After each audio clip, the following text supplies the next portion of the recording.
రాజా cinema climax నిజంగా జరిగిందని మీకు తెలుసా? మొదటి ప్రపంచ తెలుగు మహాసభలు జరుగుతున్నప్పుడు అక్కడ వేదిక పైన టంగుటూరి సూర్యకుమారి గారు మా తెలుగు తల్లికి గీతాన్ని పాడుతున్నారు.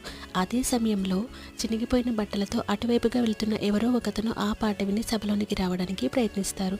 అతనికి లోపలికి రావడానికి అనుమతి లేదని పోలీసులు అతనిని అడ్డుకుని బయటకు తోసేయబోతారు.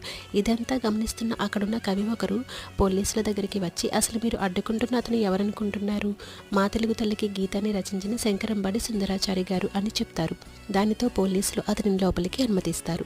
వేదికపైన పాట పాడటం అయిపోయాక టంగుటూరి సూర్యకుమారి గారు మాట్లాడుతూ, ఆ పాట అంత బాగా పాడటానికి కారణం ఆ సాహిత్యాన్ని మనసుకు హత్తుకునేలా రాసిన శంకరంబాడి సుందరాచారి గారే అని చెప్పి జనంలో ఉన్న అతనిని గుర్తించి వేదికపైకి పిలిచి సన్మానిస్తారు. ఈ ఒక్క సంఘటన చాలదా మనం మన భాషకు, రచయితలకు, కవులకు ఎంత గౌరవం ఇస్తున్నామో తెలియటానికి?